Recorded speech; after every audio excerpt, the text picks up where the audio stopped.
আসসালামু আলাইকুম ওয়া রাহমাতুল্লাহি ওয়া বারাকাতুহু। কাছের এবং দূরের যারা শুনছেন সবাইকে সালাম জানাচ্ছি। সবাই আশা করি এই ফিতনা ফ্যাসাদের যুগে ভালোই আছেন। আজকের আমার আলোচ্য বিষয় হলো হকদারের হক ঠকানো, ওয়ারিসদের বঞ্চিত করা সম্পদ থেকে, মিরাজ ঠকানো, সম্পত্তি, উত্তরাধিকার সূত্রে প্রাপ্ত জমি, অর্থ সম্পদের মিরাজ হারাম হওয়ার ভয়াবহতা ও নিশ্চিত জাহান্নাম। এর থেকে বাঁচার উপায় কি? আসলে বর্তমান সমাজে এই কঠিন বিষয়টা কেউ আলোচনা করে না। বর্তমান সমাজ থেকে এইসব আলোচনা হারাই গেছে। কারণ কি, অধিকাংশ মানুষই এর মধ্যে ডুবে আছে, যে কারণে আপনার অবিচার, অন্যায়, খুন, মব জাস্টিস, তারপরে বিভিন্ন ধরনের অনিয়ম এই সমাজে অনেক দিন থেকে চলছে। কারণ কিয়ামতের আলামত যা যা হওয়া দরকার তাই তাই হয়ে যাচ্ছে। এই জন্য বর্তমানে অধিকাংশ মানুষ পৃথিবীর হারামের মধ্যে মশগুল। তারা হালালের ধার ধারে না, হালাল এবং হারাম এক করে ফেলেছে। এই জন্য এই দুনিয়ার থেকে মানুষ দিন ইসলামের মধ্যে থেকেও অজ্ঞতা, মূর্খতা, না জানার কারণে আল্লাহর ফরজ হুকুম বিধান পালন না করার কারণে দোজখের পথে চলে যাচ্ছে। এই ভয়াবহতা থেকে পরিত্রাণের উপায় যারা পালন করতেন বা করছেন হক্কানি আলেম সমাজ, তারাও কিন্তু সঠিকভাবে দিন প্রচার করছেন। দিনের কিছু একটা অংশ প্রচার করেন, পরিপূর্ণভাবে প্রচার করছেন বলে আমার কাছে মনে হয় না। আর সত্যিকারের দিনের বিধিবিধান তো আসলে ওয়াজ নসিহতে সম্ভব না। এর জন্য পঠন পাঠনের দরকার। যারা এই এলেম জানে তাদের কাছ থেকে শুনতে হবে, জানতে হবে, বুঝতে হবে, তাইলে না আমি জানতে পারবো। এখন যদি আমরা ওই হঠাৎ করে শুনলাম, হঠাৎ করে জানলাম, এই বিষয়গুলো তো আপনার পালন হয় না, করা সম্ভব না। আর বর্তমানে সত্য কথা বলা অনেক কঠিন হয়ে গেছে। এই দুনিয়ার থেকে, বাংলাদেশের কথা না, সারা দুনিয়ার থেকে। আর সমাজে বলেন, পরিবারে বলেন, রাষ্ট্রে বলেন, অন্যায় অবিচার চলছে। আল্লাহ পাকের যে দিন ইসলাম, যে আকাই তাসাউফ, ফিকা, ঈমান, ইসলাম, ইহসান, এই দিনের সমষ্টি নিয়ে যে দিন ইসলাম, এটি তো অনেকে জানে না। তারপর আমল যে 4 ভাগ, ইবাদত আল্লাহর হক, মুআমালাত বান্দার হক, আত্মার অসৎ স্বভাব বর্জন মুহলিকাত, আর আত্মার সৎ স্বভাব অর্জন মুনজিয়া। যে আমলের ভাগ বন্টন অনেকে বুঝে না, সাধারণ মুসলমান সহ অনেকে। আর বন্দেগি, দেহ আত্মা মালের বন্দেগি, এটাও বুঝে না। যে কারণে এই দুনিয়ার মানুষ এখন অজ্ঞতা, দিনহীনতার মধ্যেই চলে যাচ্ছে। মুসলমানেরা এখন নামাজ, রোজা, হজ, যাকাত, দান, খয়রাত এটা নিয়েই মনে করে যে এটাই দিন, এটাই আমাদের ইসলাম। অথচ এটা নয়। মহান রব্বুল আলামিন সূরা বাকারা 208-এ পরিষ্কারভাবে এই দুনিয়ার মুসলমানদের জানাই দিয়েছে আউযু বিল্লাহি মিনাশ শাইতানির রাজীম। বিসমিল্লাহির রহমানির রহিম। ইয়া আইয়ুহাল্লাযীনা আমানু দুখুলু ফিস-সিলমি কাফা। হে মুসলমানেরা, হে বিশ্বাসীরা, হে মুমিনেরা, তোমরা পরিপূর্ণ দ্বীন ইসলামে দাখিল হয়ে যাও। আল্লাহ পাকের এই হুকুম প্রত্যেক মুসলমানের জন্য মানা ফরজ। অস্বীকার করলে আর সে মুসলমান থাকে না। আর দ্বীন ইসলাম কি? হাদিস জিবরাইলের ব্যাখ্যায় আছে জামিউল উলুম ওয়াল হিকাম। ওয়া সাম্মান নবী সাল্লাল্লাহু আলাইহি সাল্লাম ঈমানা আকাইদ ওয়া ইসলামা ফিকা ওয়া ইহসানা তাসাউফ দ্বীন। ঈমান, ইসলাম, ইহসান, আকাইদ, ফিকা, তাসাউফ, এই দ্বীনের সমষ্টিকে আল্লাহ রাসূল দ্বীন বলে আখ্যায়িত করেছে। তাহলে এখানে ঈমানের পরে আমল দুই ভাগ, ফিকা এবং তাসাউফ। ফিকা হলো শরীয়তের জাহেরা, দেহের বিধিবিধান। দুই ভাগ, আল্লাহর হক, বান্দার হক। আল্লাহর হক হচ্ছে এলেম, আকাইদ, তাহারাত, নামাজ, যাকাত, হজ, রোজা, তেলাওয়াতে কোরআন, জিকির ও দোয়া। আর মুআমালাত, যেটা অনেক কঠিন, বান্দার হক, খানা পিনা, নিকা, পর্দা, হালাল হারাম, ইনকাম, দোস্তি, সোহবত, পিতামাতা, সন্তানগণ হক, সফর, নির্জন বাস, আত্মীয় স্বজন, পাড়া প্রতিবেশী, তারপরে রাষ্ট্র সমাজ ব্যবস্থার হক, আর উস্তাদ ও ছাত্রের হক। এইটা হচ্ছে মুআমালাত। আর আত্মার আর আমল যে আরো যে আরেকটা রয়েছে, আমলি মাসালার অর্ধাংশ ইলমে তাসাউফ, মুহলিকাত বর্জন, মুনজিয়াত অর্জন। ইলমে তাসাউফ হলো রহদুল মুত্তার ফতোয়া শামির মধ্যে আছে, ওয়া হুয়া ইলমুন ইউরাফু বিহি ওয়া আনওয়ারুল রাযাইলি ওয়া কাইফিয়াতু ইকতিসাবিহা ওয়া আনওয়ারুল ফাযাইলি ওয়া কাইফিয়াতু ইকতিসাবিহা। অর্থাৎ ওয়া হুয়া ইলমুন, যে ইলমের সাহায্যে আত্মার মধ্যে স্বচ্ছভাবে প্রকৃতি জানা যায়, দূর করার পন্থা জানা যায়, স্বচ্ছভাবে শ্রেণী বিভাগ জানা যায়, অর্জনের উপায় জানা যায়, তাকে বলা হয় তাসাউফ। আর তাসাউফ হলো দুই ভাগে বিভক্ত, মুহলিকাত বর্জন, মুনজিয়াত অর্জন। আত্মার এই আত্মার মুহলিকাত হলো পাপের গোডাউন, কেব্র, হাসাদ, বকজ, গজব, গীবত, হেস, বকজ, বকল, গুরু, রিয়ার বা মগলতা। আর মুনজিয়াত, আত্মার সৎ স্বভাব হলো 10টা মৌলিক ভাবে, তাওবা, সবর, শুকর, তাওয়াক্কুল, খৌফ, রজা, ইখলাস, মুহাব্বত, মুরাকাবা, মুহাসাবা। এই 8টার থেকে এই যে পাপের গোডাউন ছড়াইয়া সৎস্বভাব পয়দা করতে হবে কিভাবে? রুহুল মুখতার ফতোয়া শামির মধ্যে প্রথম খণ্ডের মধ্যে আছে, ইজালাতুহা ফরদুন আইন ওয়ালা ইউমকিনু ইল্লা বিমারিফাতি হুদুদিহা ওয়া আসবাবিহা ওয়া আলামাতিহা ওয়া ইলাজিহা। আত্মার মধ্যে অসৎ স্বভাব, এই সমস্ত দূর করা ফরজ আইন। ওয়ালা ইউমকিনু, কোনোদিন কোশ্চিনকালে সম্ভব হবে না, ইল্লা বিমারিফাতি হুদুদিহা ওয়া আসবাবিহা ওয়া আলামাতিহা ওয়া ইলাজিহা। 4 ধারার ইলম শিখতে হবে, মাসলা শিখতে হবে, হুদুদ, আসবাব, আলামত, এলাজ। তাহলে আত্মার অসৎ স্বভাব বর্জন হবে, সৎ স্বভাব অর্জন হবে। এই যে পরিপূর্ণ দ্বীন ইসলাম, এই এলেম যদি না জানে তাহলে সমাজে অনাচার, অবিচার এগুলো হতেই থাকবে। তার মধ্যে আছে মুআমালাতের, আমি যে আদর্শ সুবিধা নিয়ে যাচ্ছি এটা মুআমালাত সংক্রান্ত। বান্দার হক, বান্দার সাথে যে বিধিবিধান আছে সেইটা।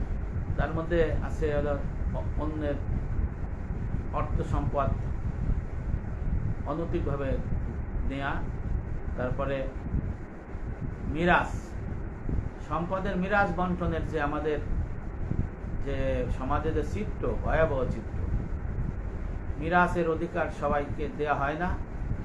আবার বেঁচে থাকতে পিতা বা মা বা দাদা বা দাদি, নানা বা নানি কাউকে ঠকাইয়া কাউকে বেশি দেয়া দলিল করে দিয়ে যায়। ওসিয়ত করে দিয়ে যায়, সেটা কম বেশি করে দেয়া যে কুফল, এই বিষয়ে আলোচনা হবে। আর কারো সম্পত্তি মিরাজ থেকে বঞ্চিত করা হয়, সেটির কুফল আলোচনা করা হবে। আর এর যে ভয়াবহতা, যে কবর থেকে আযাব হয়, এর থেকে মুক্তি পাওয়ার উপায় কি, সেটাও আমাদের জানা দরকার। এই জন্য আপনার ইবলিস শয়তানকে আল্লাহ পাক পাঠাইছে তো আমাদের ধ্বংস করে দেওয়ার জন্য, আমাদের আল্লাহ পাকের হুকুম আহকাম আদেশ নিষেধ যাতে না মানি, এই জন্য তো ইবলিসকে আল্লাহ পাঠাইছে। ইবলিস কি ইবলিস ছিল নাকি? ইবলিস একটা আল্লাহর একটা হুকুম অমান্য করছিল, তাই ইবলিস অহংকার করছিল। অহংকার মানে আল্লাহর আদেশ নিষেধ মাইনে নিতে মনে না চাওয়া, অপরকে ঘৃণার চোখে দেখাকে অহংকার বলে। এই জন্য ইবলিস আদম আলাইহিস সালামকে তাজিমি সিজদা করে নাই দেখে আল্লাহর আদেশ লঙ্ঘন করছিল, তাই একে বলা হয় অহংকার। অহংকার করছিল দেখে আল্লাহ পাক তাকে শয়তান মধ্য ধাক্কায়িত করে দোজখী করে দিয়েছে, দুনিয়ায় পাঠাই দিচ্ছে জান্নাত থেকে। তখন আল্লাহর সাথে বান্দার, আল্লাহর সাথে ইবলিসের কথা পতন হয়, যেরকম আদম সন্তানকে সে পথভ্রষ্ট করবে। এই জন্য আদম সন্তান ইবলিস শয়তানটা আমাদের কাছে লেগে আছে। মুসান্নাফ ইবনে সাইবা হাদিস নাম্বার ৩৫,০১৫ হযরত খাইসামা রাদিয়াল্লাহু বর্ণনা করেছেন, শয়তান বলে, আদম সন্তান মাঝে মাঝে আমার উপর বিজয়ী হয়, কিন্তু ৩টি কাজের ক্ষেত্রে সে আমার উপর বিজয়ী হতে পারে না। হচ্ছে আদম সন্তান ইবলিস বলতেছে যে আমার থেকে সব কাজে এক পর্যায়ে বিজয়ী হয়ে যায়, কিন্তু 3টি কাজ আমি শয়তান বিজয়ী হই, মানুষ বিজয়ী হতে পারে না। এক হলো অবৈধ সম্পদ উপার্জন করা, এটা আদম সন্তান করতেই থাকে, মানুষ অবৈধ সম্পদ উপার্জন করতেই থাকে। এই অবৈধ সম্পদের ডেফিনেশন যে কত ভয়াবহ আর কত ব্যাপক,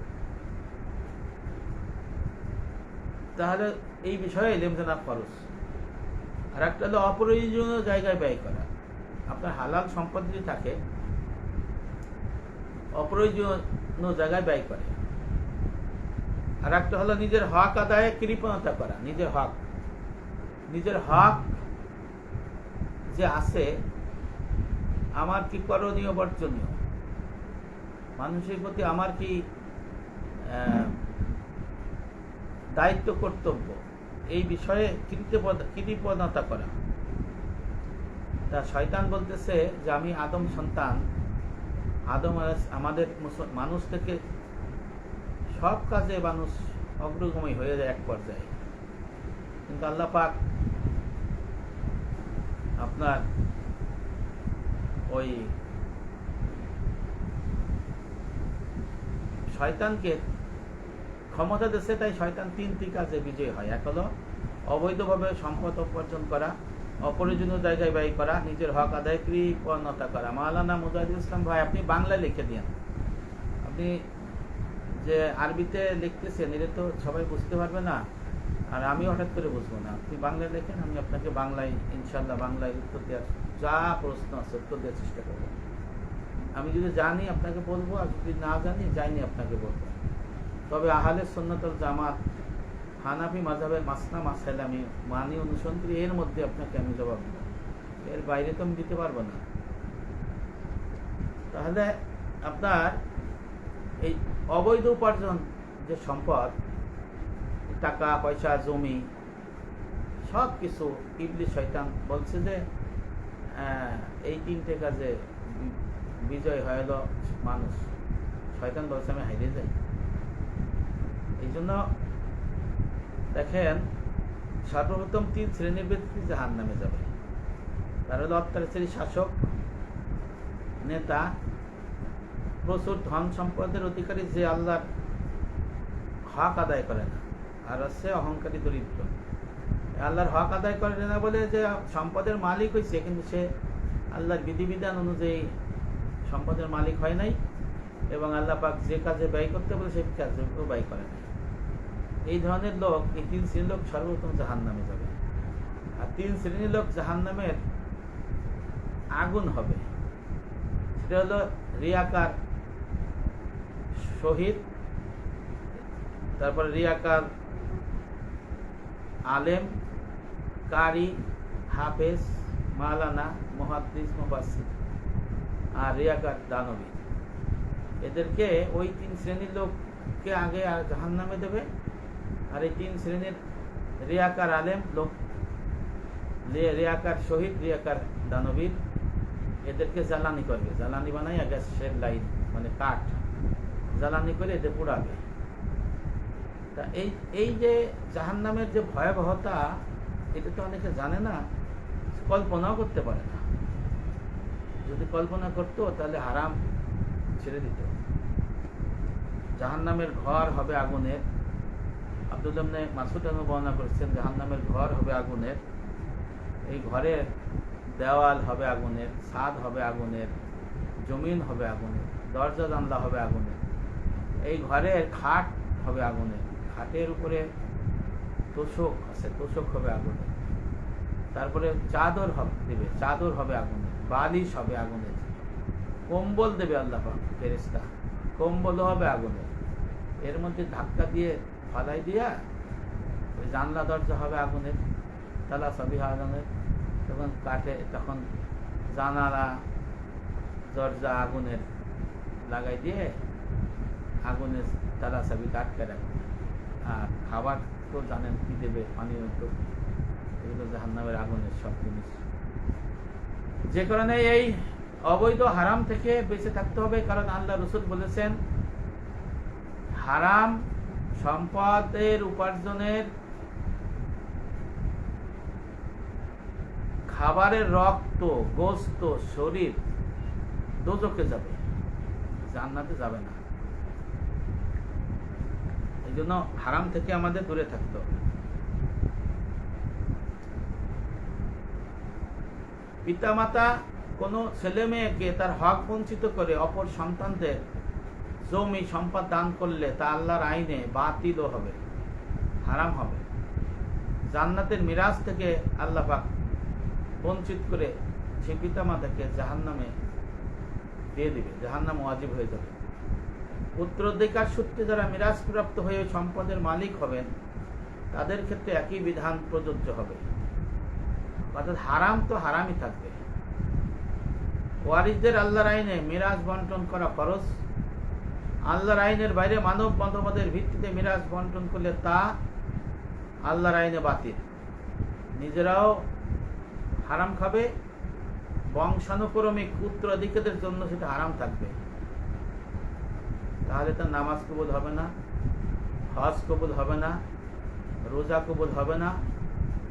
তারপরে ময়দানে হাসরে পিতা মাতা ভাই সহ যাদের কাছে ওই সম্পত্তি থাকবে, তাদের থেকে হকদার, তাদের পাওনা ময়দানে হাসরে পুঙ্খানুপুঙ্খ আদায় করে নেবে।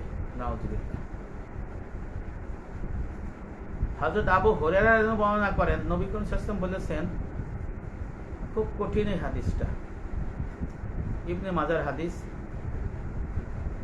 কিতাবুল কাবায়ের, ইমাম জাহাবি রহমতুল্লাহ আলাইহির কিতাবে আছে, ইসলামিক অনুবাদ করছে, পড়ে দেখেন, আপনারা অনেকে জানেন।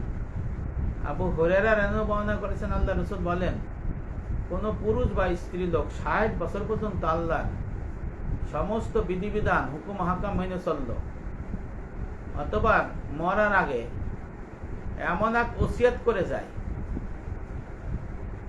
এখন দলিল করে যায়, যা দ্বারা তার ওয়ারিসটা ক্ষতিগ্রস্ত হলো কেউ না কেউ, তাহলে তার উপর জাহান্নাম ওয়াজিব হয়ে যায়। নাউজুবিল্লাহ। তিরমিজি শরীফের হাদিস, ইবনে মাজাহ, তারপরে কিতাবুল কাবায়ের ইমাম জাহাবি রহমাতুল্লাহ আলাইহির কিতাবের মধ্যে এই হাদিসটা আছে সহিহ।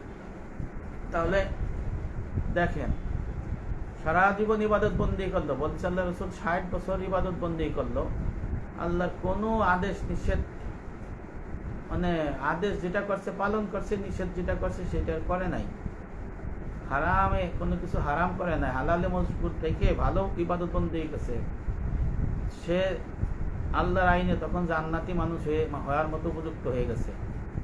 মানুষও তাকে জান্নাতি মানুষ হিসেবে মনে করছে যে না, এই লোকটা জান্নাত যাইতে পারে, আশা করা যায়। কিন্তু কি করলো, মরার আগে সে সম্পত্তি ওসিয়ত করে গেল বা সাবকাবলা দলিল হেবা করে গেল।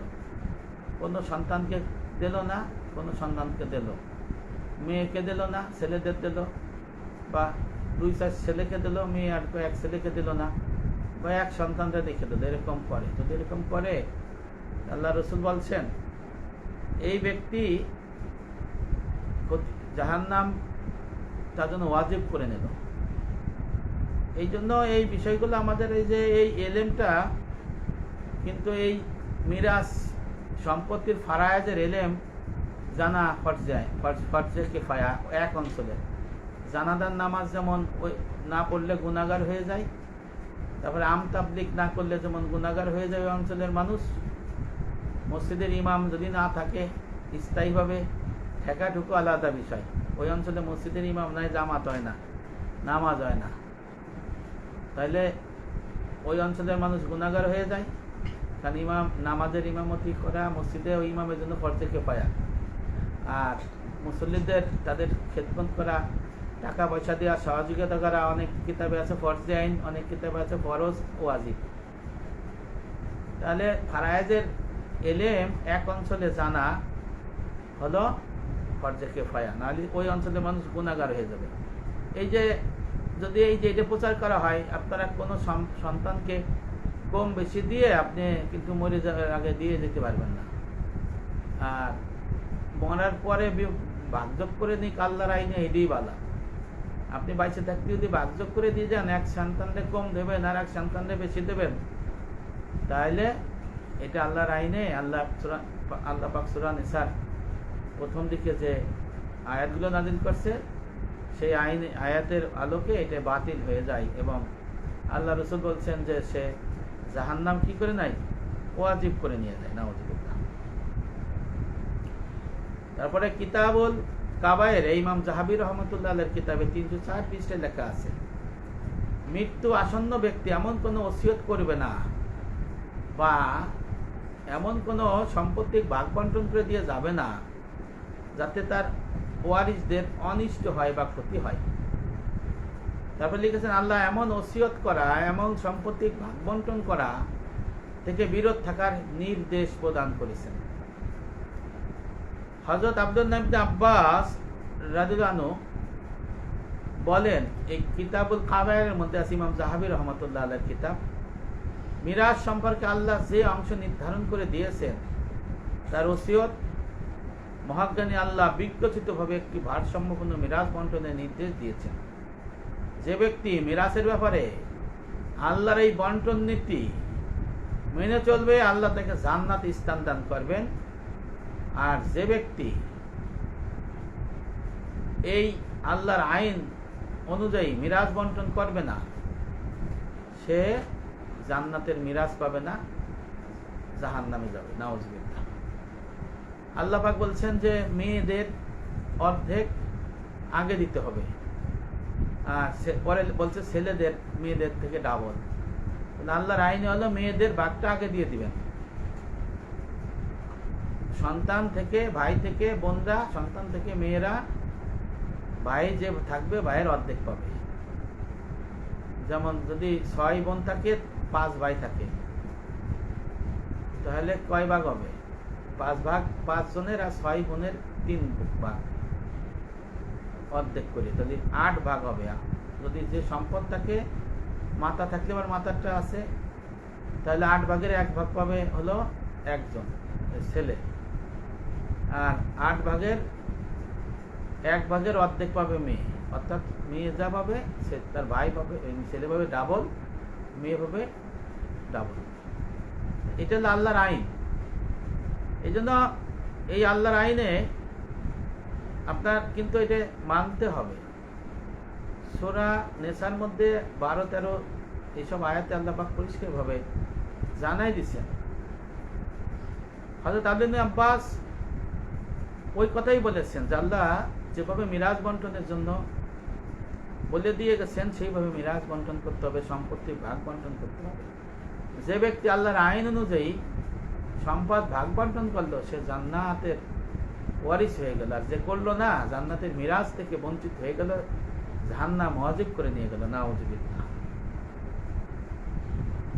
তারপরে আব্দুল্লাহ ইবনে আব্বাস আরো বলেছেন, যে ব্যক্তি আল্লাহ রসুলের অবাধ্য হবে, তার নির্ধারিত সীমারেখা লঙ্ঘন করবে, মহান আল্লাহ ওই ব্যক্তিকে আগুনে নিক্ষেপ করবেন, অর্থাৎ জাহান্নামে নিক্ষেপ করবেন। সেখানে সে চিরকাল থাকবে, তার জন্য রয়েছে লাঞ্ছনাদায়ক শাস্তি। সূরা নিসার 14 নম্বর আয়াতের কথা আব্দুল্লাহ ইবনে আব্বাস বলতেছেন। আব্দুল্লাহ ইবনে আব্বাসের প্রিয় খাদেম ছিলেন হযরত মুজাহিদ রাহমাতুল্লাহ আলাইহি, তাবেঈ, মক্কায়। উনি বলেছেন, কিন্তু যে আল্লাহ রসুলের অবাধ্য হবে, এই আয়াতের অর্থ হলো যারা সম্পত্তির মিরাসের ব্যাপারে আল্লাহর ফারায়েজের উপর অসন্তুষ্টি প্রকাশ করবে বা মানবে না, এই কথা বলতেছেন। হযরত ইকরামা রাহমাতুল্লাহ তার উস্তাদ হযরত আব্দুল্লাহ ইবনে আব্বাস রাদিয়াল্লাহু সূত্রে বলেন, আল্লাহর বন্টনে অসন্তুষ্ট থাকবে, এই হুকুম অমান্য করবে, যদি হালাল মনে করে আল্লাহর সীমারেখা উপেক্ষা করবে, তাদেরকে আল্লাহ পাক জাহান্নামে প্রবেশ করাবেন, এবং এই সম্পত্তি সঠিকভাবে বন্টন না করার কারণে জাহান্নামে তারা চিরকাল থাকবে। নাউযুবিল্লাহ। ওদের জন্য রয়েছে লাঞ্ছনাদায়ক শাস্তি। নবী করিম সাল্লাল্লাহু আলাইহি ওয়াসাল্লাম বলেছেন তিরমিজি শরীফের হাদিসে, আল্লাহ প্রত্যেক হকদারকে তার হক নির্দিষ্ট করে দিয়েছেন। সুতরাং কোনো ওয়ারিসের জন্য ওসিয়ত বা সাবকবলা দলিল বা হেবা এগুলো করা যাবে না। তিরমিজি শরীফ। দেখেন কত বড় কথা। এই যে সমাজে দেখা যায় কি, আর আমরা কি শুনতেছি। আল্লাহ কি বলছেন, রসুল কি বলছেন, রসুলের সাহাবা কি বলছেন, আবার সাহাবার শিষ্য শাগরেদ সেও কি ব্যাখ্যা করছে। উত্তরাধিকার সূত্রে যে জমি পেয়েছে সেই সম্পদের কিছু ছিল হারাম, অনেকের নাজায়েজ ভাবে উপার্জনের, বা ওয়ারিসদের ঠকানো, মিরাজ ঠকানো, বা পিতামাতা জীবিত থাকতে কোনো সন্তানকে বেশি দিয়ে গেল, কোনো সন্তানকে কম দিয়ে গেল, কাউকে বঞ্চিত করে গেল, বঞ্চিত করে লাগাই দিল, অপর সন্তানদের দান করে গেল। তাহলে ওই সমুদয় সম্পদ যারা বেশি পাবে বা যাদেরকে দান করবে, বঞ্চিত করবে না, যাদের করে গেল তারা বাদ দিও, যারা পাইলো তাদের এই সম্পদ হারাম হবে, তাদের এই সম্পদ কিয়ামত পর্যন্ত বংশ পরক্রম হারাম হবে। তাহলে এই যে হারামের সম্পত্তির যে আবার রেখে গেল পিতা বা দাদা, সেটা ভাগ বন্টন করে আসলো বাপের কাছে, বাপেরটা বাপ হারাম খাইলো, বাপ আবার দিয়ে গেল ছেলেরে, সেইটাও হারাম হয়ে গেল। আবার ছেলে দিল তার ছেলেরে, তার ছেলে তার ছেলেরে, তার ছেলে তার ছেলেরে। এই এলেম অনেক ভারী এলেম। এই জন্য এদের নামাজ কবুল হয় না, রোজা হয় না, হজ হয় না, দোয়া কবুলও হয় না ঠিক মতো। এদের পথ আছে জাহান্নামের পথ। নাউযুবিল্লাহ। হাকিমুল উম্মত হযরত আশরাফ আলী থানভী, ওনার সুন্দর একটা কিতাব আছে, আপনারা কিনে নিয়ে পড়তে পারেন, ওয়াজ ও খুতবা। এই কিতাব লিখেছেন হযরত আশরাফ আলী থানভী রহমাতুল্লাহ। এই কিতাবের 426-27 নম্বর পৃষ্ঠায় লেখা আছে, পিতামাতা থেকে জমি সম্পত্তি বঞ্চিত ভাই বা বোনের দুঃখের ভারে পাথর হয়ে নীরব হয়ে পড়েছেন অনেকে। যে পিতা মাতার কাছ থেকে পাই নাই, মার কাছ থেকে পাই নাই, অনেকে মনে হয় পাথর বেঁধে আছে যে আমার বাবা আমাকে দিল না, আমার মা আমাকে দিল না, আমার ওই ভাইকে দিল। আবার বোনরা বলে আমার বাপের তো আমি মেয়ে ছিলাম, মা ওর মেয়ে ছিলাম, আমারে না দিয়ে বাইরে দিয়ে দিল। সে কি করে, কষ্টে দুঃখে বুকে পাথর বাঁধার মতো নীরব হয়ে থাকে। কারণ তারা বঞ্চিত হয়েছে, হেবা বা দলিল বা ওসিয়ত সূত্রে বঞ্চিত হয়েছে, মৌখিকভাবে নয়। হয় হেবা করে দিয়েছে দলিল সূত্রে, তা এই জন্য সরকারি আইন অনুযায়ী তারা বঞ্চিত হয়ে গেছে। আবার ওসিয়ত যদি করে থাকে সেই ক্ষেত্রে বঞ্চিত।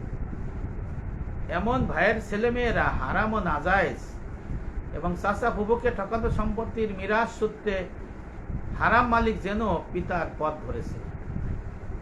সারা জানে যে পিতা পাইছে দাদার কাছ থেকে হারাম, তারা এইটা খাওয়ার জন্য ব্যস্ত হয়ে গেছে।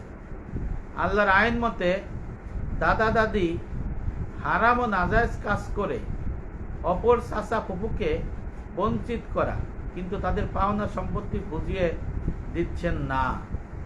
আল্লাহ পাক এদের কঠোর শাস্তি ঘোষণা করেছেন। আল্লাহ সম্পদ বন্টনের নীতিমালা ঘোষণা করার পর ঘোষণা করেন, এইসব আল্লাহর নির্ধারিত সীমারেখা। অর্থাৎ এখানে বলা হয়েছে যে দাদা ভুল করে হোক, যে চাপে পড়ে হোক, যেমন হোক, এক ছেলেকে না দিয়ে আর এক অন্য ছেলেকে দিল, মেয়েদের না দিয়ে অন্যকে ছেলে দিল।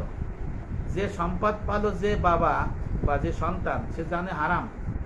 আবার তার ছেলেরা জানতেছে যে আমার বাবা রে দেশে দাদা, কিন্তু আমার ওই চাচারে দেয় নাই, ওই ফুপুরে দেয় নাই। সে জানে শুনে যে তার সম্পদ হারাম, সে জানে শুনে সেটা আবার ভোগ দখল করতেছে। তাই এটা আল্লাহর আইনে হারাম। সূরা নিসার 13 এবং 14 নম্বর আয়াতে দ্বারা যারা আল্লাহ ও রসুলের আইন না মানে তারা চিরস্থায়ী জাহান্নামী হবে, তাদের জন্য লাঞ্ছনাদায়ক আযাব। নাউযুবিল্লাহ। আচ্ছা, মুসলমান হইলে, ইমান থাকলে একবার না একবার ফাসেক মুসলমান হইয়া জেল খাইতে মানে জাহান্নামে যাই আল্লাহ পাক হয়তো ক্ষমা করার কথা আছে, যদি ইমান ঠিক থাকে, আমল যদি কম থাকে। যে মানে মুসলমানেরা, ফাসেক মুসলমানেরা, সেই মুসলমান তারা জাহান্নাম থেকে বাইরে আসতে পারবে। কিন্তু দেখেন, এই সম্পত্তি নিয়ে যদি টাল বাহানা করে, পিতা হোক, দাদা হোক, পরদাদা হোক, আপনি ওই আমি ওই। আল্লাহ পাক বলেছেন সূরা নিসার, এই যে মাওলানা সাহেবরা আছে লাইনে দেখবেন 13-14 নম্বর আয়াতে, যে এদেরকে অনন্তকাল জাহান্নামে রাখবে। তাহলে কত কঠিন কথা। মানে কাফের যে শাস্তি পাবে, হেও শাস্তি পাবে। তাহলে এই মুসলমানের লাভ কি? এই সম্পদ নিয়ে লাভ কি? তাইলে বলেন তো, খুব চিন্তার বিষয় না? সূরা বাকারার 188 নম্বর আয়াতে আল্লাহ বলেছেন বাংলা, তোমরা নিজেদের মধ্যে একে অপরের সম্পদ অন্যায়ভাবে গ্রাস করো না। এই সব আয়াত থেকে বোঝা যায় ওয়ারিসদের সম্পত্তি তাদের দখলে না দিয়ে নিজে ভক্ষণ করা কে আল্লাহ নিষেধ করেছেন, হারাম। আর আল্লাহ পাকের এই নিষিদ্ধ বস্তুই সবই হারাম। সুতরাং বংশানুক্রমিক এই হারাম খাওয়া জারি থাকবে। দেখছেন কত কঠিন কথা। নবী করিম সাল্লাল্লাহু আলাইহি ওয়াসাল্লাম বলেছেন, যে গোশত হারাম সম্পদ দ্বারা গঠিত হয়েছে, সেই গোশতের দেহ জান্নাতে প্রবেশ করবে না, দোজখের আগুন হবে তার জন্য উপযুক্ত স্থান। পরবর্তী পুরুষের যে ব্যক্তি পূর্ববর্তী পুরুষ মহিলার বঞ্চিত ব্যক্তিকে, যেমন চাচা, ফুফু অথবা তাদের চাচাতো ভাই, তাদের অংশটি ফেরত দিয়ে দিবে, সে বংশানুক্রমিক হারাম খাওয়া থেকে বেঁচে যাবে। মাওয়ায়েজে আশরাফিয়া 11 খণ্ড, পৃষ্ঠা 312, ওয়াজ ও খুতবা কিতাব আশরাফ আলী থানভীর, পৃষ্ঠা নাম্বার 426, 427। তাহলে করণীয় কি? এখানে সংক্ষেপ আকারে যে জানলাম যে পিতা অবৈধ সম্পদ অর্জন করছে বা চাচাকে ঠকাইছে, ফুফুদের দেয় নাই, সেই ছেলেদের দায়িত্ব হলো আবার এই সম্পদ সমবন্টন করে আল্লাহর আইনে যে ফারায়েজের আইন, সে আইন অনুযায়ী বন্টন করে দেয়া। যদি সে দিতে পারে তাহলে সে হারাম থেকে বাঁচলো, তার ছেলেও হারাম থেকে বাঁচলো, তার পরবর্তী সবাই হারাম থেকে বাঁচলো, উপক্রান্তে তারা জাহান্নাম থেকে বাঁচলো। এইটা করা কথা বলা হয়েছে, কিন্তু পরে কয়জন? আশরাফ আলী থানভী রহমাতুল্লাহ আলাইহির ওয়াজ ও খুতবা যে কিতাব, তার 428 নম্বর পৃষ্ঠার মধ্যে আছে, যত রকম ওয়ারিস আছে, অর্থাৎ ভাই, বোন, ফুফু হোক, ভাতিজা হোক, ভাগ্নে হোক, ভাগ্নি হোক, যত আছে, যারাই হোক না কেন, যারা সম্পদের অধিকার পাবে, মিরাজ পাবে, এদের বঞ্চিত করা যাবে না। যদি কেউ বঞ্চিত করবে, তাদের মহান আল্লাহ কোরআনে ধমক দিয়েছেন, সে ধমক প্রযোজ্য হবে। আর আল্লাহর ধমক যার এসে পড়বে তার তো রক্ষা নাই। তার অবস্থা হবে দুনিয়াতে বেবরকতির শিকার, যে কাজ ধরবে সেই কাজ হবে না, রহমত বঞ্চিত হবে, রহমত থেকে নষ্ট হবে, বিভিন্ন ধরনের প্রবলেমের মধ্যে সে থাকবে। আর এই শরিয়াত বিরোধী কাজের জন্য তার ইবাদত বন্দেগী কবুল হবে না। এটা মনের মধ্যে একটা অশান্তি ভাব থাকে যে হারে বাইরে ঠকাইছি, বাতিজারে ঠকাইছি, আমার বাপ ঠকাই গেছে, দাদা ঠকাই গেছে, আমরা ভক্তগণ, মনে সে শান্তি পায় না। এটা আল্লাহর একটা গজব। এই অশান্তি নিয়ে সে একটা দুনিয়া জিন্দেগি পার করে, এটা মনে একটা জাহান্নাম। আর মরে গেলে তো তার জন্য জাহান্নামই রয়েছে কঠিন আযাব। মহান রব্বুল আমিন সূরা ফাজরের 25-26 নম্বর আয়াতে বলেছেন, সেই দিন তার শাস্তির মতো শাস্তি কেউ দিতে পারবে না, তার বন্ধনের মধ্যে বন্ধনে কেউ আবদ্ধ করতে পারবে না। কবে জাহান্নামে সামনে আনা হবে? অনেকে বলে যেদিন মৃত্যু হবে সেই দিন বেশি দূরে নয়, সেই দিন থেকে জাহান্নামের সূচনা হয়ে যাবে। সুতরাং সাবধান হয়ে যাও। ব্যক্তিগত ক্ষমতার অপব্যবহার করে পিতা মাতা দাদা দাদিকে নানা নানিকে ভুল বুঝিয়ে শরীয়তের বাইরে যদি ওসিয়ত করে দলিল করে নাও, আত্মীয়দের ওয়ারিশি সম্পত্তি আত্মসাৎ যদি করো, সাবধান, খবরদার, এটা করিও না। যারা ওয়ারিশি সম্পত্তি আত্মসাতের সহযোগী হবে তারাও সমান পাপী হবে। ওয়ারিসদের পাওনা সম্পত্তি আত্মসাৎ করার এই দ্বিমুখী আযাবের আলোচনা কোরআন ও হাদিসে ভরপুর। আশরাফ আলী থানভী লিখিত ওয়াজ ও খুতবা, পৃষ্ঠা নম্বর 428। ভয়াবহ কথা উনি লিখে দিয়েছেন। উত্তরাধিকারীদের মিরাস প্রাপ্ত ওয়ারিসদের ফরজ কর্তব্য কি? এক্ষুনি পাওনাদারদের কাছে যারা জমি সম্পদ অর্থ পাওনা আছে, পিতা বা দাদা কাউকে সম্পত্তির অংশ বঞ্চিত যদি করে, অনন্তকাল দোজখ থেকে বাঁচার জন্য ওই সম্পত্তির অংশ পাওনাদারের কাছে ফিরিয়ে দিতে হবে। পাওনাদার যদি বেঁচে না থাকে তার ওয়ারিসদের ফেরত দিতে হবে। পাওনাদার বা ওয়ারিসদের যদি খুঁজে পাওয়া না যায় তাহলে আল্লাহর ফরজ কাজে সদকা করে দিতে হবে, কোনো সওয়াবের নিয়ত করা যাবে না। আর আল্লাহর কাছে মাপ চাইতে হবে। ইজারে হক, ফতোয়া রশিদিয়া, ইমদাদুল ফতোয়া, দারুল উলুম দেওবান্দ, সৌদি আরব থেকে এই বইটা আছে। ইহদিনা, হারাম ও হালালের বিধান, কারজাবি রহমতুল্লাহ আলাইহ, দামাত বরকতুর কিতাব, নায়েব রাসূল শাহ মোহাম্মদ আব্দুল শাকুর দামাত বরকতুর কিতাব। এই হলো আপনার এই যে আপনার যে করণীয়। আল্লাহ সূরা নিসার 11 নম্বর আয়াতে আছে, আল্লাহ তোমাদেরকে তোমাদের সন্তানদের সম্পর্কে আদেশ করেছেন, হুকুম করেছেন, একজন পুরুষের অংশ 2 নারীর অংশের সমান। কিন্তু কেবল কন্যা যদি 2 এর অধিক হয় তাহলে তাদের জন্য পরিত্যক্ত সম্পত্তির 2/3, আর মাত্র 1 কন্যা থাকলে তার জন্য অর্ধাংশ নির্ধারিত হয়। এখানে আল্লাহ পাক মিরাসের কে কত পাবে সেইভাবে উল্লেখ করছে, আরো ব্যাপক আছে। হযরত আনাস রাদিয়াল্লাহু আনহু বর্ণনা করেছেন, নবী ইসলামের সাহাবা ছিলেন, খাদেম ছিলেন, যে ব্যক্তি মানে আল্লাহ রাসূল বলেছেন, যে ব্যক্তি ওয়ারিসকে মিরাস থেকে বঞ্চিত করবে, আল্লাহ তাআলা তাকে জান্নাতের মিরাস থেকে বঞ্চিত করবে। নাউজুবিল্লাহ।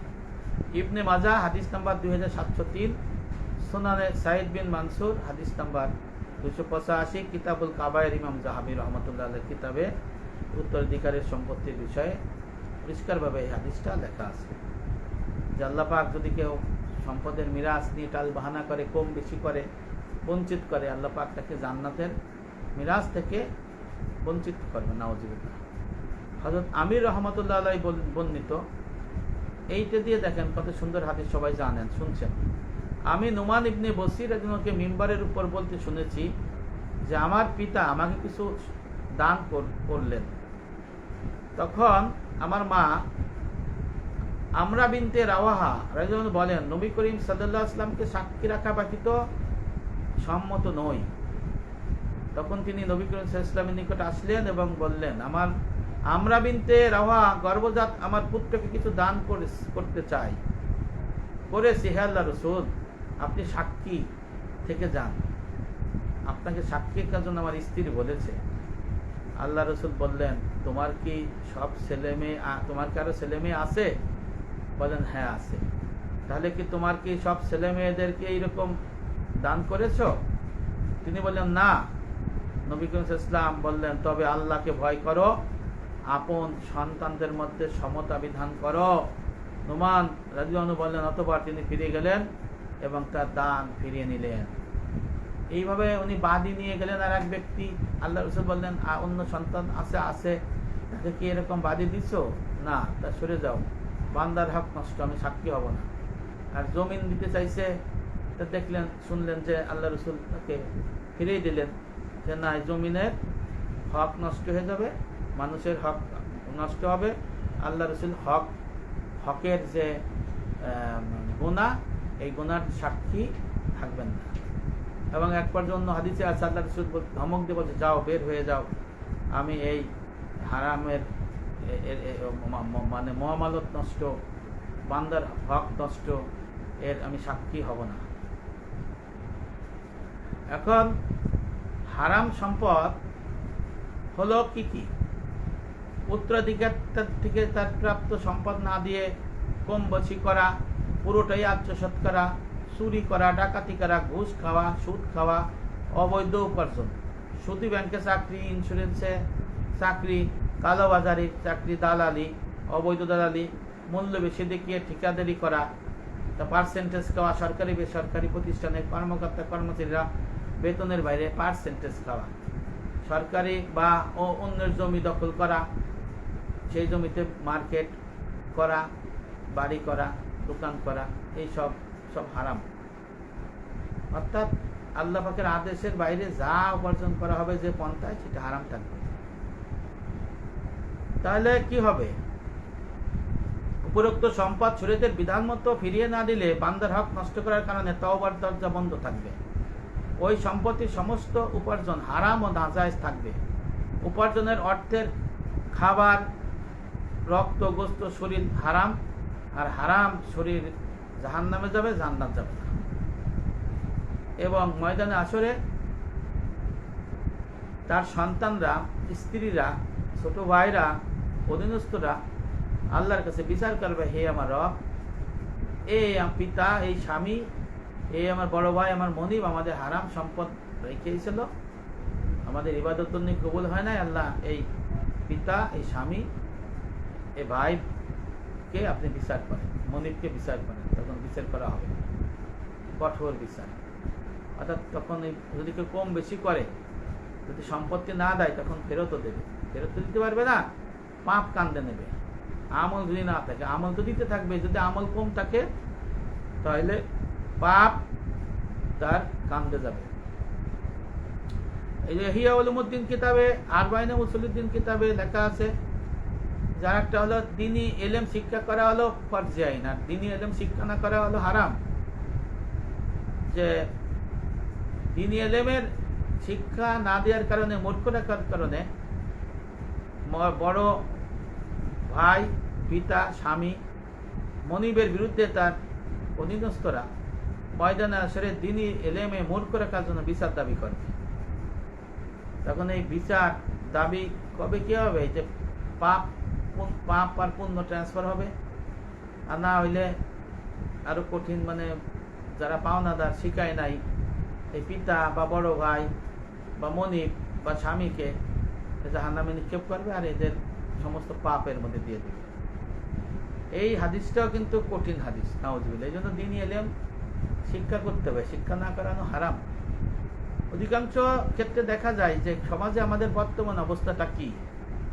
বর্তমান অবস্থা হলো, পরিবারের কর্তা ব্যক্তি, যেমন পিতা, মাতা, তাদের সন্তানের প্রতি সম্পত্তি বন্টনের ক্ষেত্রে দুনিয়ার স্বার্থ বিচার করে, দুনিয়ার স্বার্থে বৈষম্য করে। তারা বৃদ্ধ অবস্থায় কোন সন্তানকে তার সম্পত্তি অগ্রিম দেবে, আগে ভাগে দান করবে, হেবা করবে, কট করবে, এটা করে যায়। এই কাজ নিঃসন্দেহে কুরআন বিরোধী, আল্লাহর আইন বিরোধী। মৃত্যুর পূর্বে অসমভাবে সম্পত্তি বন্টন বৈধ নয়, এটা নাজায়েজ, হারাম। কারণ আল্লাহ এবং রাসূল সাল্লাল্লাহু আলাইহি ওয়াসাল্লামের বিধানের বাইরে যারাই কোনো ফায়সালা করে, তারা জালিম হবে। অনেকে আছে, অনেকের মৃত্যুর আগেই তাদের কোনো সন্তানকে বঞ্চিত করে অপর সন্তানদের জমি, সম্পত্তি, টাকা পয়সা দান করে যান। নাউজুবিল্লাহ। এইভাবে যারা দান করে যান, আর যারা যে সমস্ত ভাই বোন এই দান গ্রহণ করে, যারা করে আর করে, তারা কিন্তু কঠিন গুনাহের মধ্যে থাকবে, আরামে থাকবে। আর যারা ঠকে যাবে, যাদের দেবে না, তারা কিন্তু জিতে থাকবে ময়দানে। আসলে এদের পুঙ্খানুপুঙ্খ ফেরত দিতে হবে। আর যারা এইটা করলো, মানে আল্লাহর আইন নবীর নির্দেশ মানলো না, তারা জান্নাতের মিরাজ থেকে বঞ্চিত হলো, জাহান্নাম ওয়াজিব করে নিয়ে গেল, নাউজুবিল্লাহ। এবং বংশ পরম্পরায় উত্তরাধিকার সূত্রে যারা এই সম্পত্তির মালিক হবে, তারাও কিন্তু সেটার অংশীদার হয়ে যাবে। আর বংশ পরস্পরায় যারা এই সম্পত্তি পাবে, তারা ময়দানে আসলে আবার বাদী হয়ে যাবে। দেখছেন কত কঠিন মাসাইল নিয়ে আসে আশরাফুল থানভী রহমাতুল্লাহ। এই জন্য এই পাপাচার ও জাহান্নামের পথ থেকে ফিরে আসার উপায় হলো সমস্ত সম্পত্তি আবার একসাথ করতে হবে। পদদাতার জমি হোক, দাতার জমি হোক, আবার একসাথ করে আমাদের কোরআনের সুন্নাহর যে ফারায়েজ, এই ফারায়েজের আইন অনুযায়ী আবার যার যার সম্পত্তি, আপনার যদি বেশি আছে সেটা দিতে হবে, আপনি যদি সবটা নেন দিয়ে দিতে হবে, না পাইলে আবার আপনি নেবেন। তাহলে যে সম্পদের মালিক ছিল 100 বছর আগে, সেও বাইচে যাবে, এই দোজক তো খাইছেই মাইক, আবার নিজের বাবা চাচারা বাইচে যাবে, নিজেরাও বাইচে যাবে, আবার কিয়ামত পর্যন্ত যারা বংশ পরম্পরার মালিক হবে তারাও বাইচে যাবে। নাহলে বাঁচার কোনো পথ নাই। হারাম সম্পত্তির বিধান এমন কঠিন। এই জন্য বুদ্ধিমানেরা মরে যাওয়ার কোনো বন্টন করে না। মরে গেলেই তখন বিধান অনুযায়ী শরিয়াতে বিনা ওয়ারিসরা এটা মিরাস হিসেবে বন্টন করে। আর যে বন্টন ওয়ারিস, সে আবার যারা ঠকাবে তারা আবার গুনাহ করে দেবে। এই জন্য কেউ যেন আল্লাহ পাকের আর রসুলের, আল্লাহ পাকের সীমা লঙ্ঘন না করে, নবী ইসলামের যে আইন কানুন এটা যেন লঙ্ঘন না করে। হ্যাঁ, এই জন্য যে কোরআনের মিরাজ বন্টন করতে হবে, কোনো ফতোয়া দিয়ে কোরআন এই সম্পত্তি বন্টন চলবে না। যেমন মহান আল্লাহ বলেন, মানুষ আপনার নিকট ফতোয়া জানতে চায়, অর্থাৎ আপনি বলে দিন আল্লাহ তোমাদিগকে কালালাহ এর মিরাজ সংক্রান্ত সুস্পষ্ট নির্দেশ বাতলে দিচ্ছেন। সূরা নিসা 176 ফিনিশ। আল্লাহ পাক এই বন্টন সব করে রেখে দিয়েছেন। এই যেমন জাকাত কারা পাবে 8 দল, নবী ইসলাম যেমন এটা কিয়াস করতে পারে নাই, এই মিরাসের ক্ষেত্রেও তাই। তবে হ্যাঁ, হাম্বলি মাযহাবে একটা ছোট্ট বিষয় আছে, যারা যে সন্তান অন্ধ বোবা আছে না, অন্ধ বোবা সন্তান, তার একটু বেশি দেওয়ার ব্যাপারে জায়েজ বলা হয়েছে। কারণ ওই যে সন্তান বোবা অন্ধ, ওদের দেখবে কে? বাইরে যদি না দেখে, অন্যরা মানে তাদের নিরাপত্তা আল্লাহ পাকের বিধান অনুযায়ী তাদের তো একটা বিষয় আছে, আল্লাহই সব দেখবে, তাদের একটু বেশি দিতে পারে হাম্বলি মাযহাবের অনুযায়ী। কিন্তু অন্যান্য মাযহাবে অন্যান্য বিধান অনুযায়ী না। সন্তান যদি জালিমও হয়, তারও সম্পদ দিতে হবে। সন্তান আপনার কথা শুনে না, তারও দিতে হবে। কারণ এই সম্পদের মালিক কে? আপনিও না, আমিও না। সম্পদ হলো আল্লাহ। আপনারে আল্লাহ ওই আমানতদার হিসেবে রাখছে। তাহলে আর একটা হলো, যদি কেউ জীবিত অবস্থায় সম্পদ বন্টন করতে চায়, যে না আমি বন্টন করে দিয়ে যাই, তাহলে সে অবশ্যই আল্লাহর আইন অনুযায়ী, বিধান অনুযায়ী সে করবে। ঠকাতে পারবে না কাউকে, হ্যাঁ, কাউকে বঞ্চিত করতে পারবে না, তা অন্যের হক আত্মসাৎ করতে দিয়ে যেতে পারবে না। সেও ফাঁসবে, আর যারা পাবে তারাও ফাঁসবে। এইটা কিন্তু বান্দার হক। ময়দানে আসলে ফার্স্টেই গাইতে ফেলাবে, হাজির হয়ে যাবে সওয়াল। বউ, অনেকে বউরে দেয় না, আবার ছেলে মেয়েরা মারে দেয় না, কয় তোমার লাগবে না, আমরা দেবো। আরে মা বাবা, মারটা আগে দাও, বোনকে আগে দাও। তা যাই হোক, এই বিষয়গুলো খুব কঠিন বিষয়। তা যে কারণে এই হাদিস সম্পর্কে আপনারা জানেন কি হবে, সবই জানেন। এক্ষণে পিতা থেকে, দাদার থেকে যে ছেলে মেয়েরা সম্পদ বেশি নিয়েছে, তাদের করণীয় হলো সকল সম্পদ ফেরত নেওয়া, একসাথে করে আবার শরীয়তের মোতাবেক পুনরায় বন্টন করা। পিতার সদিচ্ছার পরেও যদি সন্তানগণ ফিরিয়ে দিতে রাজি না হয়, পিতামাতার মৃত্যুর পরে পিতামাতার অনৈতিক কাজের জন্য তাদের জাহান্নাম থেকে মুক্তির জন্য সম্পদ ভোগ্যত সন্তান যদি পুনরায় সম্পদ শরিয়তের বিধান অনুযায়ী পুনঃবন্টন না করে, তাহলে সম্পত্তি ভোগকারী সন্তানেরা পরম্পরায় উত্তরাধিকারগণ গুনাহগার হতেই থাকবে। হারাম ভোগ করবেন, ইবাদত বন্দী কবুল হবে না, তাহলে সম্পত্তি ভোগকারী সন্তানেরা তাদের উপায় কি হবে? এই জন্য বলা হয়েছে ময়দানে আসরে পাওনাদারদের ফেরত দিতে হবে। আবার হারাম সম্পদ রেখে আসার কারণে উত্তরাধিকারীরা ময়দানে আসরে সে রাইহে এসে তার বিচার দাবি করবে। নবী ইসলাম বলেছেন, যে ব্যক্তি কারো 1 বিঘা পরিমাণ জমি জুলুম করে নাই, মানে পলিসি 1 বিঘা জমি অনৈতিকভাবে নাই, কিয়ামত দিন আল্লাহ তার গলায় 7 তবক জমিনের বেড়ি পড়ায় হবে, আর এক থেকে জমিন দিয়ে কুইতে ফেলা হবে। তাহলে এক বাইরে ঠকাচ্ছে, আর এক বাইরে নিচ্ছে, ছেলেরে দিচ্ছে না, বোনদের মেয়েকে তো ফুপুকে তো দেয় না। ফুপুরা তো আছে বিপদে, যে ফুপুরা কান্দে যে আমাকে দিল না, ফুপুকে দুঃখ। আশরাফি থানভী রহমতুল্লাহ আলাই ওয়াজব খিতবা কিতাবের 430 পৃষ্ঠা লিখেছেন, মুসলিম পারিবারিক আইন নাম দিয়ে অমুসলমান আইন জারি করে মুসলমানদের সেই আইনে ফারায়েজ করে দিচ্ছে এবং হকদারের ওয়ারিসদের বঞ্চিত করে অন্যকে সম্পত্তি দিয়ে দেওয়া হচ্ছে। সুতরাং আল্লাহর আইনের বাইরে মানবরচিত ফারায়েজ অনুযায়ী যারা সম্পত্তি ভোগ দখল করে খাচ্ছেন, তারা সারা জীবন হারাম খাচ্ছেন। যতদিন পর্যন্ত এই সম্পত্তি হাক্কানে আলেম দ্বারা কোরআন সুন্নাহর আলোকে ফারায়েজ অনুযায়ী সংশোধন করে না নেন, ততদিন পর্যন্ত বংশগতভাবে কিয়ামত পর্যন্ত হারাম খেয়েই যেতে থাকবে। আর যে গোস্ত হারাম সম্পদ থেকে গঠিত হয়েছে, সেই গোস্তের দেহ জান্নাতে যাবে না, জাহান্নামে যাবে, এবং জাহান্নামই তার উপযুক্ত স্থান। পরকালে আল্লাহর কাছে এই ওজর চলবে না যে দেশে হারাম খাওয়ার আইন ছিল, তাই আমি হারাম খাইছি। কারণ নবী করিম সাল্লাল্লাহু আলাইহি ওয়াসাল্লাম স্পষ্ট ঘোষণা দিয়েছেন, আল্লাহর হুকুম অমান্য করে কোনো সৃষ্টির হুকুম মান্য করা চলবে না। এখানে মুসলমানদের যে জমি জাতির ভাগ বন্টন আমাদের আল্লাহর আইনেই করতে হবে। এই জন্য ভাইয়েরা আমার, আজকে সমাজে গোলমাল কেন দেখছেন? খুন, হানাহানি, আত্মার অসৎ স্বভাবের জন্য। আর আত্মার অসৎ স্বভাব থাকলে হারাম খাওয়ার থেকে দাবিত করে। পাপের গোডাউন হলো আত্মার অসৎ স্বভাব, তাসাউফ যাদের নাই, অবৈধ লোভ লালসা।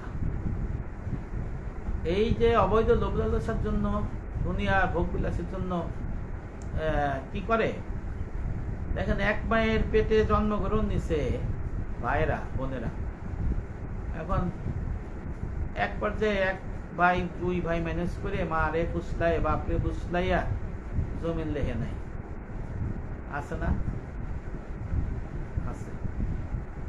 বোনকে দেয় না, তাহলে সে যে হারাম খাচ্ছে এটা কি বুঝতেছে না তারা?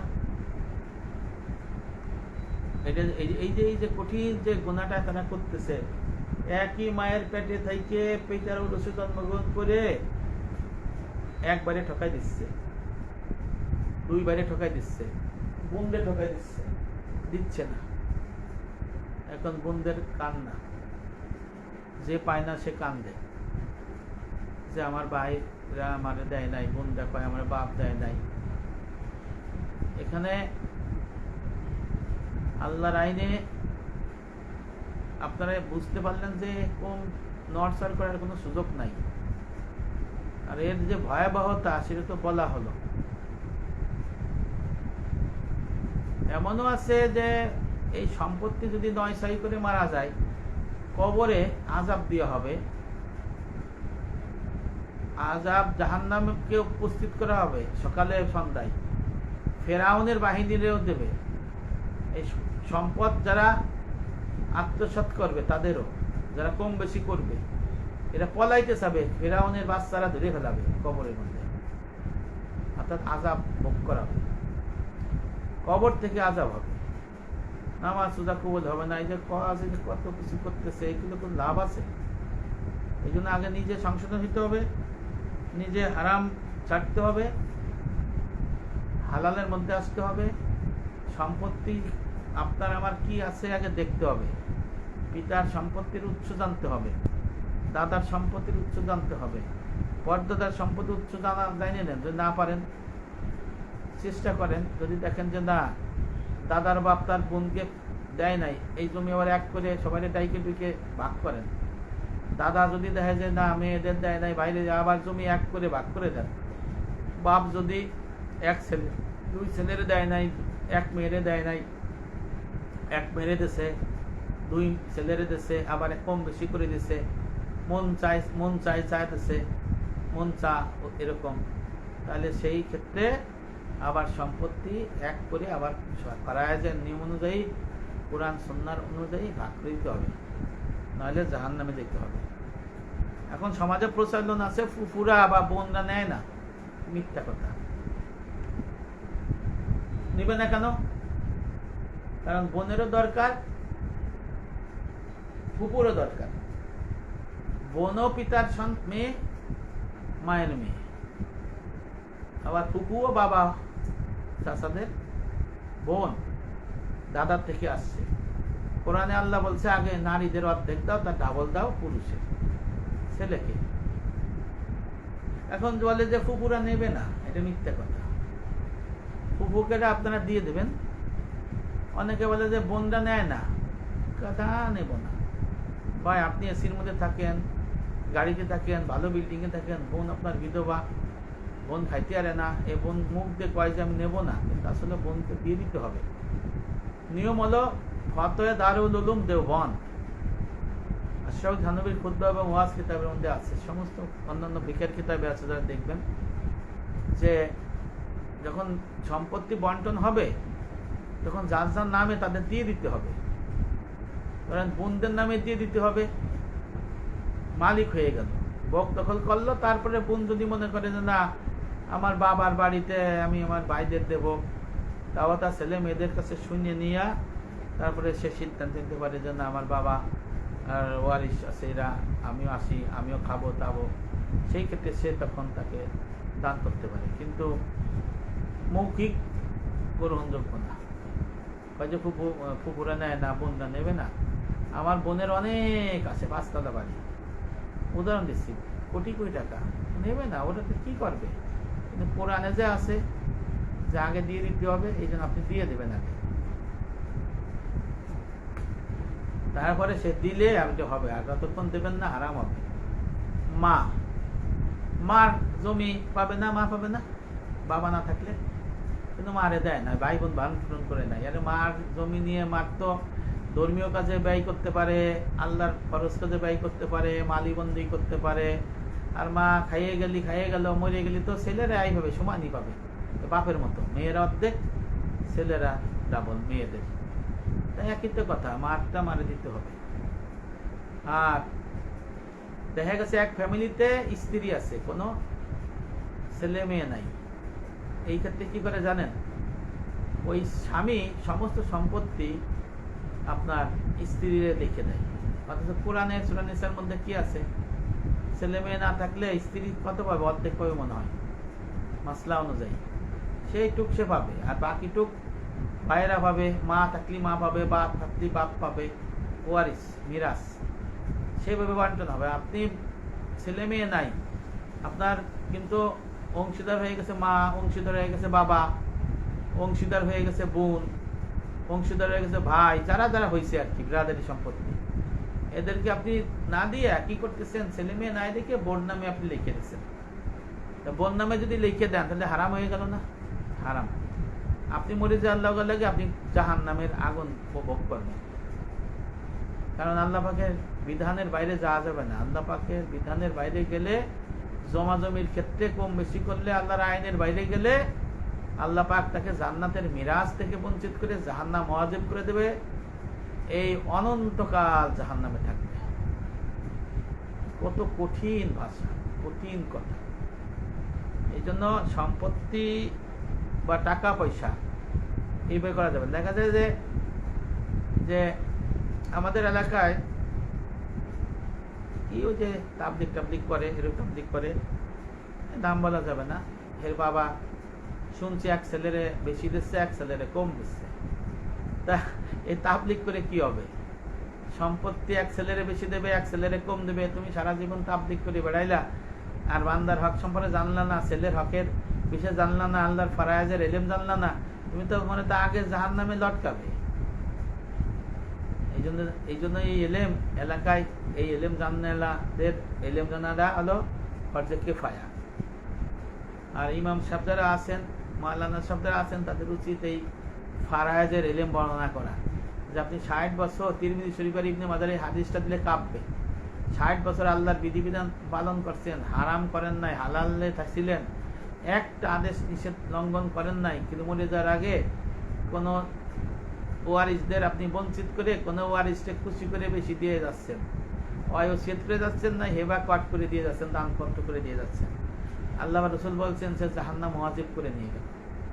আল্লাহ পাক কোরআন সুন্নাহর আলোকে আমরা বলতে পারি সে জান্নাতের মিরাজ বঞ্চিত হয়ে গেল, জাহান্নাম মানে একেবারে অনন্তকাল জাহান্নামে থাকবে। কত কঠিন কথা। তারপরে আরো যে কত বিষয়, এগুলো যদি আরো আছে, এই জন্য ফুফুদেরটাও দিয়ে দিতে হবে। বারবার বলি কেন, সমাজে ফুফুরা হলো মানে দুঃখী, এদেরকে দেয় না, বোনদেরও দেয় না, কিন্তু দিতে হবে। আমার কাজ হলো হারাম বিষয়গুলো জানাই দেয়া ভাই, হালালের মধ্যে থাকা এলেম জানানো, নিজে আমল করার চেষ্টা করা।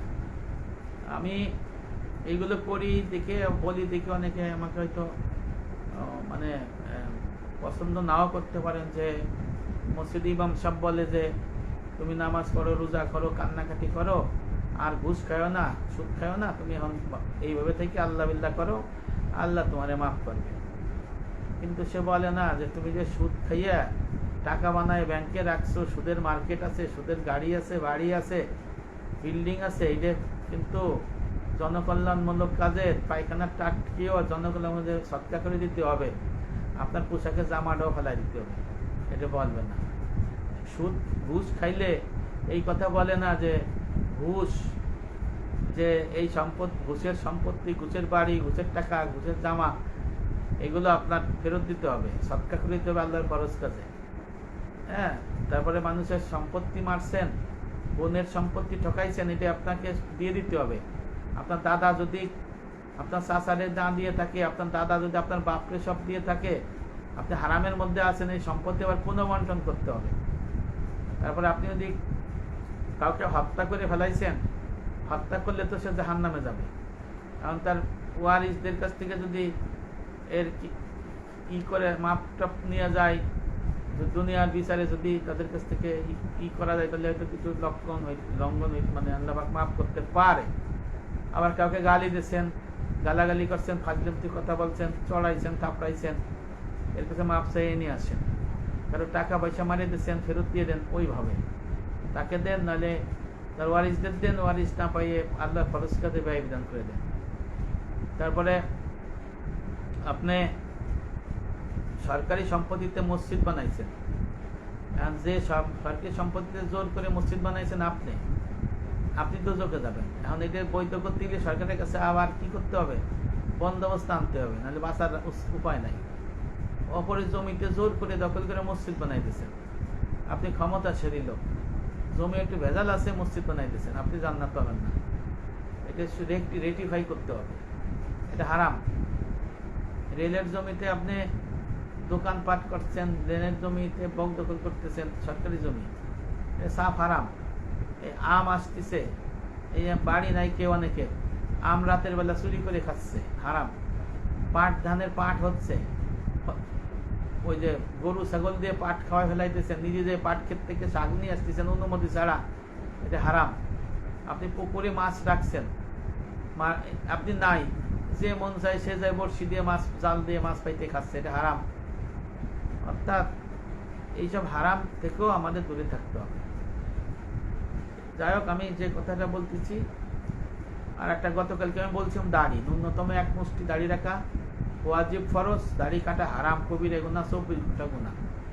ইমাম বাস সৌদি আরবে ফতোয়া দিয়েছে যে আপনি যে যদি দাড়ি এক মুষ্টি না রাখেন, যদি ছোট করেন, আবার যদি ক্লিন শেভ করেন, এই যে নাপিত আছে না, ও যদি মুসলমান নাপিত হয়, ওর জন্য এই যে দাড়ি কাটা, দাড়ি চাষা, ছোট করা, এই টাকা আনিয়া হারাম।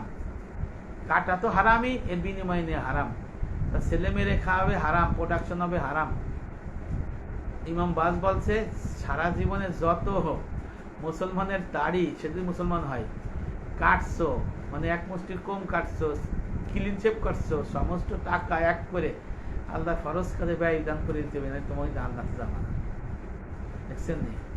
অতএব ইমাম বাস আমি বলছি হারামের মধ্যে থেকে এত কঠিন হারাম, এই হারাম থেকে আমরা দূরে থাকতে হবে। এই যে সম্পত্তির ফারাইজ নিয়ে যদি আমরা আলোচনা করি প্রতিটি মসজিদে, এলাকায়, তাহলে সমাজে গোলমাল হবে না, কারো মাথায় বাড়ি দেবে না।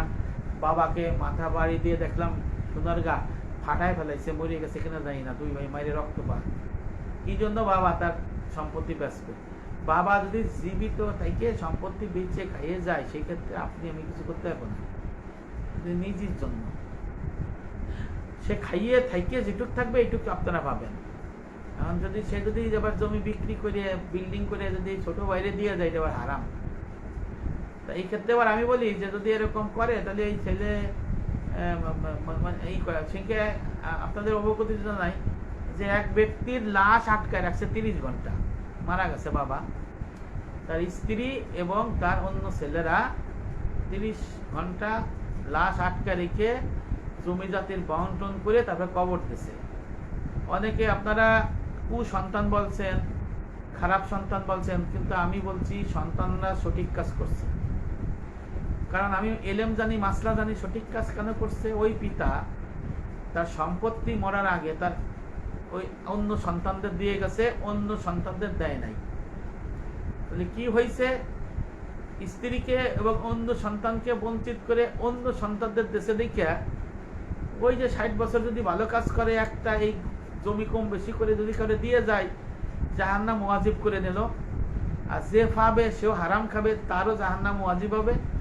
30 ঘন্টা 3 বছর যদি ফ্রিজে রেখে আটকায় রেখে যদি সমাধান করে, তাও আমি পক্ষে। এই কারণে যদি সমাধান হয়, তাহলে এই যে মানে বন্টন বেশি কম করে দিয়ে গেল, বঞ্চিত করলো, সে গুনাহ থেকে বাঁচে গেল, কবরে দিয়ে আল্লাহ করলে ফিটুনি থেকে বাঁচে গেল, অনন্তকাল জাহান্নাম থেকে বাঁচে গেল। আর যে ছেলে নিছিল বেশি বাপের কাছে লেখাইয়া, সেও জাহান্নাম থেকে বাঁচে গেল। আর যারা পায় নাই, তারা দুনিয়াবি লাভবান হয়েছে আল্লাহর আইন অনুযায়ী। এই জন্য অনেকে মনে করছে যে আরে কুলাঙ্গার সন্তান, বাপের রে 30 ঘন্টা পর জাহান্নামী, মানে লাশ দাফন করতেছে সম্পত্তির জন্য। দেখছো কত বড় কুলাঙ্গার। কেউ লেখছে যে তুমি ইনকাম করে খাও না কা, কিন্তু ভাইও বাপ যে জাহান্নামের কাজ করে গেল, 2 সন্তানরে দিয়ে 3 সন্তানরে দিল না, স্ত্রী দিল না, সেটা জাহান্নাম ওয়াজিব করে নিয়ে গেল, ওয়াজিব করে নিয়ে গেল। যে ছেলেরা তো ওয়াজিব করে ফেললো, আর এই ছেলেরা তো বাপের উপকার করছে, এই ছেলেরা তো ওই ভাইয়ের উপকার করছে যারা লাশ আটকায় রাখছে।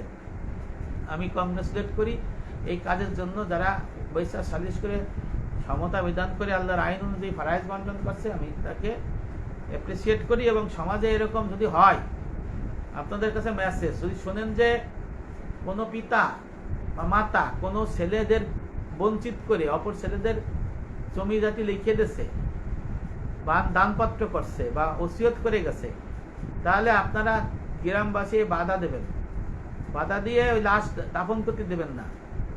লাশ দাফন করে না দিয়ে আগে এই এলেমের আলোচনা করে তখন এই ডেরে আবার রেটিফাই করতে হবে যে না, তোমার বাবা বা ওই ব্যক্তি বাইসে থাকতে যে জমি রেখে দিয়েছিল, যদি জাহান্নাম হবে, তোমরাও জাহান্নামে যাবা, যেহেতু হক সেও পাবে সেও পাবে, এই জন্য আবার নতুন করে বন্টন হবে। এইটাই আপনাদের করতে হবে। এখন যদি বলে যে আল্লাহ দলিল করে দিচ্ছে, দলিল করে দিচ্ছে ঠিক আছে, আল্লাহর বাংলাদেশের আইনে ঠিক আছে, কিন্তু আল্লাহর আইনে তো বাতিল। এই জন্য সব কিছুতে আবার মানে অ্যাপ্রিসিয়েট করা যায় না। সোনারগাঁতের পিতাকে রক্তপাত করছে, কুপাইছে, সম্পত্তির জন্য ছেলেরা এটা নিন্দনীয় কাজ করছে। যদি খালেজ তওবা না করে, পিতার কাছে ফিরে না আসে, মাপ চায়, পিতার কাছে যদি রেটিফাই না করে, দেশে দুদকে যাবে। আর পক্ষান্তরে এই ক্ষেত্রে যে আটকে রাখছে লাশ, এই ছেলেরা যারা আটকে রাখছে সম্পত্তির জন্য, স্ত্রী ছেলে, সেই ছেলে ওই ভাইদের, অপর ভাইদের আর এই বাবা, মৃত বাবাকে উপকার করে দিল। যে সে তার জাহান্নাম থেকে তাকে সনদ সেটা নিয়ে গেছিল, এটা বাতিল করে দিল। সবাই ভালো থাকবেন। আল্লাহ পাক আমাদের সম্পদের মিরাজ থেকে যাতে আমরা মানুষকে না ঠকাই। যারা শুনছেন তাদেরকে এই মেসেজ এবং যারা দেখছেন তারা সবাই আলোচনা করবেন। ভালো থাকবেন। আসসালামু আলাইকুম ওয়া রাহমাতুল্লাহি ওয়া বারাকাতুহু।